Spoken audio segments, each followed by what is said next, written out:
오늘 우리에게 허락하신 하나님의 말씀은 요한복음 10장 1절로 10절까지의 말씀입니다. 내가 진실로 너희에게 이르노니 문을 통하여 양의 우리에 들어가지 아니하고 다른 데로 넘어가는 자는 절도며 강도요 문으로 들어가는 이는 양의 목자라. 움직이는 그를 위하여 문을 열고 양은 그의 음성을 듣나니 그가 자기 양의 이름을 각각 불러 인도하여 내느니라. 자기 양을 다 내놓은 후에 앞서가면 양들이 그의 음성을 아는 고로 따라오되 타인의 음성은 알지 못하는 고로 타인을 따르지 아니하고 도리어 도망하느니라. 예수께서 이 비유로 그들에게 말씀하셨으나 그들은 그가 하신 말씀이 무엇인지 알지 못하니라. 그러므로 예수께서 다시 이르시되 내가 진실로 너희에게 말하노니 나는 양의 문이라. 나보다 먼저 온 자는 다 절도요 강도니 양들이 듣지 아니하였느니라.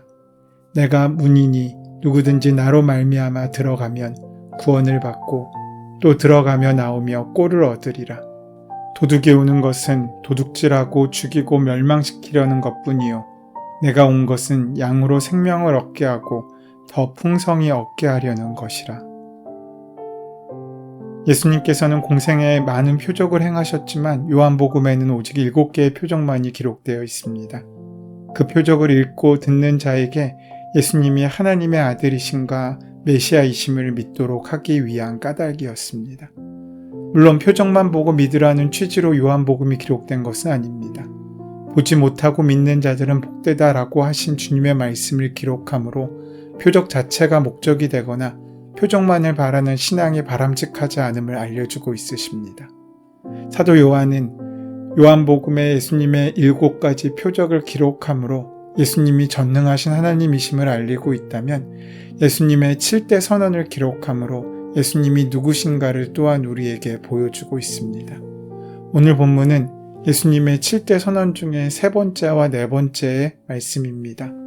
예수님의 7대 선언의 특징은 나는 무엇이다. 헬라어로는 에고 에이미라는 형식의 선언문입니다.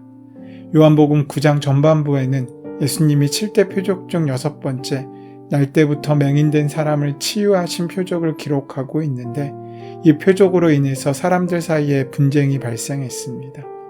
바리새인들을 포함한 어떤 사람들은 예수는 하나님께로부터 온 자가 아니다라는 입장이었고 또 어떤 사람들은 죄인으로서 어떻게 이런 표적을 행할 수 있겠느냐고 말하면서 예수님을 지지하는 입장이었습니다. 특히 바리새인들은 예수님이 날때부터 맹인된 사람을 안식일에 치유하신 일로 인해 화가 난 상태였으며 그 맹인과 그 사람의 부모까지 소환해서 신문하였습니다. 이 과정을 아신 예수님께서는 바리새인들의 완악함을 보셨고 그들을 영적인 맹인이라고 말씀하셨습니다. 오늘 본문은 맹인을 치유하신 사건 이후에 예수님께서 자신이 누구신지를 나는 무엇이다 라는 형식으로 밝히고 있으신 내용입니다. 동시에 영적인 맹인인 바리새인들을 포함한 종교 지도자들에 대해 예수님의 비유를 통해 그들이 누구인가를 알려주고 있으신 것입니다. 1절 말씀은 내가 진실로 이르노니 라고 시작합니다. 여기에 해당하는 헬라어 성경의 원문은 아멘 레고입니다. 아멘은 의지하다, 믿다 라는 뜻을 가진 히브리어 아만에서 파생된 단어로서 진실로, 참으로, 온전하게 라는 의미를 갖습니다. 이것은 예수님께서 무언가를 정말로 강조하여 힘주어 말씀하실 때 사용하는 표현입니다. 예수님께서 이런 표현을 통해서 강조하신 것은 양과 도둑의 차이입니다. 양우리 안으로 들어갈 때 문을 통해 들어가지 않고 다른 곳으로 넘어가는 자는 도둑이며 강도이고 문을 통해 들어가는 자는 양의 목자입니다. 여기서 도둑과 강도는 바리새인들을 포함한 종교 지도자들을 가르칩니다. 목자는 합법적으로 정당하게 문을 통해 우리에 들어갈 자격이 있습니다. 그런데 문이 아닌 곳으로 들어가는 사람은 목자가 아니라 도둑이요 강도입니다. 당시 유대교 지도자들은 하나님이 세우시고 보내신 참 목자가 아니었습니다. 목자가 아닌 그들은 양과 같은 하나님의 백성을 이끌 자격이 없습니다. 3절과 4절에서 예수님은 양들이 목자의 목소리를 알고 있기 때문에 그 음성을 알아듣는다고 말합니다. 그렇기 때문에 목자가 자기 양들의 이름을 하나하나 부를 때 양들은 목자의 음성을 듣고 그를 따라 나섭니다. 목자는 양들을 우리 밖으로 이끌어내어 앞서가면서 그들을 푸른 초장이나 맑은 시냇가로 데리고 갑니다. 문지기가 우리의 문을 열 때에는 양들은 주로 먹이 활동을 할 때입니다. 밤 동안 우리 안에서 잠을 잤던 양들이 목자의 음성을 듣고 우리 밖으로 나가게 되는 것입니다. 목자들은 양의 이름을 불러 밖으로 이끕니다. 요즘 목축업에 종사하는 사람들은 가축에 수가 많아 꼬리표를 붙이지만 고대 사회에서 목자는 양과 함께 수십 년 내지 평생을 지내면서 모든 양들의 이름을 각각 붙여주고 모든 양들을 구별해냈습니다. 마치 부모가 자식을 키우듯이 큰 애정을 가지고 있던 것이 바로 목자입니다. 목자는 자신이 돌보는 양들에게 각각 어떤 특징이 있는지를 다 압니다. 비슷해 보여도 누가 누군지를 다 구별할 수 있는 것입니다. 그들의 이름을 하나하나 다 기억하고 불러줍니다. 그만큼 목자는 자기 양들에게 관심과 사랑이 있기 때문입니다. 목자만 그렇지 않습니다. 양도 자신을 기르는 목자의 음성을 압니다. 목자에게 길들여진 양은 결코 타인을 따라가지 않습니다. 자기 목자의 음성에만 반응을 보입니다.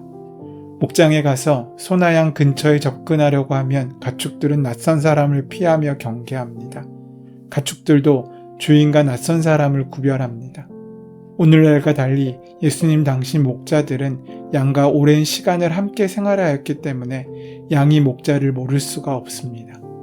양은 목자의 음성을 알아듣고 따름으로써 자신을 부르고 인도하는 사람이 목자임을 증명합니다. 이것이 양과 목자의 아름다운 관계입니다. 하지만 강도나 도둑이 양들을 불러 다른 길로 이끌어 가려고 합니다. 어떤 양들은 그들의 음성을 듣고 목자가 아님을 알면서도 목자를 떠나 도둑이나 강도를 따라갑니다. 도둑이나 강도의 목적은 그 양들을 죽이거나 팔아먹으려는 것입니다. 하지만 목자는 자신의 양들을 사랑하고 보살펴 행복하게 살도록 도와줍니다. 그렇다면 양들로서는 목자를 따라가야 하는 것이 당연한데 어쩐 일인지 목자의 음성을 외면하고 도둑이나 강도의 음성을 더 좋아하는 양들이 적지 않습니다. 이것은 사실 우리 모두의 이야기입니다. 우리 모두의 내면에도 일어나는 현상을 비유하고 있는 것입니다. 참으로 신기하게 누가 가르쳐준 것도 아닌데 살아생전에 그분을 만난 것도 아닌데 우리 누구나 내면에 들리는 목자의 음성을 우리는 압니다. 양은 목자의 음성만 들어도 자신을 부르는 것을 알았습니다. 그런데 예수님의 양 우리의 비유를 듣던 사람들은 이것을 이해하지 못했습니다. 영적인 맹인이었던 사람들의 영적인 무지함을 보여주고 있는 것입니다. 그래서 예수님께서는 답답한 심정으로 그들에게 나는 양의 문이다 라고 선언하시면서 그 말씀을 이어나가십니다. 오늘 본문에서 예수님은 자신을 양이 드나드는 문으로 표현하고 계십니다. 예수님께서 한 번 더 아멘 아멘 라고 진실로 진실로 너희에게 이르노니 라고 하시면서 7대 선언 중 세 번째로 나는 양의 문이다 라고 선언하셨습니다. 이는 양 우리는 하나님의 집이며 하나님의 집으로 들어가는 유일한 문은 예수 그리스도 밖에 없음을 우리에게 알려주고 있으신 것입니다. 즉 하나님의 집으로 들어가는 유일한 구원자는 자신이라는 뜻입니다. 예수님께서 자신이 천국의 문이심을 선언하고 있으신 것입니다. 그러면서 이렇게 말씀하십니다. 나보다 먼저 온 사람은 다 도둑이고 강도이다. 나보다 먼저 온 자는 유대 종교 지도자들을 가르칩니다. 이들은 도둑이며 강도이므로 양들은 그의 목소리에 반응하지 않는 것이 당연합니다.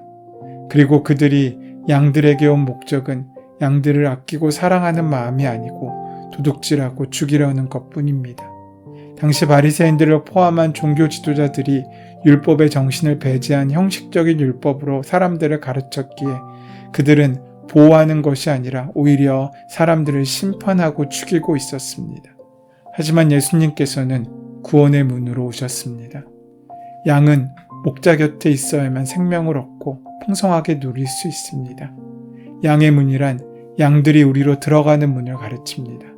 당시 우리에는 문짝이 없는 경우가 많았고 목자가 출입구에 누워 밤새 양을 지키는 것이 일반적인 예였습니다. 따라서 문의 역할을 하는 목자를 통해서만 우리를 넘나들 수 있었습니다. 목자이신 주님의 보호와 돌봄을 받는 양은 행복했습니다. 그분의 인도를 따르기만 하면 풍성한 꼴을 얻기 때문입니다. 그러나 백성을 영생의 진리에서 멀어지게 해 멸망의 길로 이끄는 유대교 지도자들은 양을 훔치러 오는 도둑이나 강도와 같았습니다. 오직 예수님만이 구원의 문이십니다. 선한 목자이신 주님은 당신이 이 세상에 오신 까닭을 이렇게 요약하고 있습니다. 나는 양들이 생명을 얻고 또 더 넘치게 얻게 하려고 왔다. 주님이 우리 가운데 오시면 우리는 새로운 존재로 거듭나게 됩니다. 예수님과 만난 사람들, 예수님의 이름을 영접한 이들은 모두 치유의 기쁨과 생명의 기쁨을 누렸습니다. 병자들은 자리를 털고 일어났고, 귀신 들렸던 사람들은 온전해졌고, 외로움 속에 유폐되었던 사람들은 세상 사람들 앞에 서서 주님을 찬양했습니다. 양 도둑과 반대로 죽이는 것이 아니라 살리러 오신 그 사명을 이루신 것입니다. 양은 양 우리에 들어가면 안전합니다. 또한 목자를 따라 우리 밖으로 나가 꼴을 먹이실 때 풍족함을 누립니다. 우리 역시 천국의 문이신 예수님을 따라가면 풍족한 삶을 살아가며 구원을 얻습니다. 예수님은 문으로 들어가는 이가 양의 목자라 하십니다. 문지기는 목자를 위해 문을 열고 양들은 목자의 음성을 듣고 따릅니다. 예수님은 당신이 양의 문이라고 하셨습니다. 예수님으로 말미암아 들어가면 우리는 구원을 얻습니다. 예수님은 양으로 생명을 얻게 하고 더 풍성히 얻게 하십니다. 예수님은 양들이 목자를 따르는 이유를 양들이 목자의 목소리를 알기 때문이다 라고 말씀하셨습니다. 위조 지폐를 감별해내는 감별사가 잘 아는 것은 위조 지폐가 어디가 잘못됐는지를 찾아내는 것이 아니라 무엇이 진짜 지폐인지를 구별할 수 있는 능력이라고 합니다. 그래서 그런 사람들은 결코 위폐를 쳐다도 보지 않고 진폐만 만져보고 진폐의 특징을 파악합니다. 요즘 신천지의 위세가 대단합니다. 그 신자의 수가 24만 명이 넘고 대구에서는 그 스타디움을 꽉 들어찰 만큼의 위세를 자랑하고 있습니다. 그 많은 사람들이 잘못된 신앙의 길에 들었다는 사실이 놀랍고 또 그들 중 대부분이 기존의 기독교인이었다는 사실은 충격적이기까지 합니다. 교회들에서는 신천지의 침투의 경계심을 감추지 못하고 있습니다. 그런데 그렇다면 이러한 잘못된 이단의 가르침에 왜 그렇게 사람들이 많이 빠지겠습니까? 어떤 비결이 있는 것이겠습니까? 저는 그들이 어떤 비결과 어떤 방법이 있는지는 모르겠습니다. 하지만 분명한 사실은 그곳에 빠져드는 사람은 진정으로 하나님을 알지 못해서라는 것입니다. 진짜 예수님을 알지 못하기에 잘못된 가르침에 현혹되고 빠져드는 것입니다. 가짜를 안다고 진짜를 구별할 수는 없습니다. 진짜를 알아야 가짜를 구별해낼 수 있습니다. 원수까지라도 사랑하라고 말씀하시는 주님의 마음을 온전히 안다면 우리는 편을 가르거나 차별하는 잘못된 신앙에 빠지지 않을 것입니다. 이웃을 사랑하라는 말씀에 주님을 진정으로 우리가 안다면 자신을 숨기면서까지 이웃을 위험에 빠뜨려드리고 자신의 욕심을 위해 사회를 망가뜨리는 잘못은 결코 하지 못할 것입니다. 소외되고 가난한 사람들을 위로하시고 고치시는 주님을 우리가 온전히 안다면 나만의 만족과 유익을 위해 높은 곳만을 바라보는 신앙에 우리는 결코 빠지지 않을 것입니다. 사랑하는 여러분, 이단을 두려워하지 마십시오. 지옥도 두려워하지 마십시오. 진짜 두려운 것은 내가 주님을 알지 못하고 천국을 알지 못하는 데 있습니다. 우리가 주님을 온전히 안다면 그 알미 우리를 바른 길로 인도할 것입니다. 그것은 목자의 음성을 양이 아는 것처럼 우리가 참된 주님의 음성을 온전히 알게 된다면 우리를 부르시는 주님의 음성을 놓지 않고 따라갈 수 있게 되기 때문입니다. 오늘 이 시간 나를 부르시는 주님의 음성을 들으시기 바랍니다. 그리고 그 음성을 따라가시는 결단을 이루시기 바랍니다. 그런 우리와 동행하심으로 말미암아 우리의 하루하루를 매일매일 푸른 초장과 쉴만한 물가로 이끄시는 주님의 인도하심으로 우리를 만족해 하실 것입니다. 감사가 멈추지 않고 어려움 속에서도 그렇게 웃음을 잃지 않는 복된 하루를 살아가는 저와 여러분 되시기를 소원하고 축원합니다. 은혜의 주님, 날마다 주님의 음성을 들으며 주님의 인도하심을 따라 더욱더 풍성한 생명으로 나아갈 수 있도록 역사하여 주시옵소서. 세상이 두렵고 험할지라도 연약한 우리를 친히 이끄시는 선하신 목자 예수님으로 인해 오늘 살아갈 힘을 얻게 하여 주시옵소서. 예수님의 이름으로 기도드립니다. 아멘. 이제 오늘 이 아침 우리에게 허락하신 본문의 말씀이 나에게 주시는 말씀으로 만나지기 위하여 본문의 말씀을 깊이 묵상하시고 함께 기도하는 시간 가지도록 하겠습니다. 함께 기도합니다.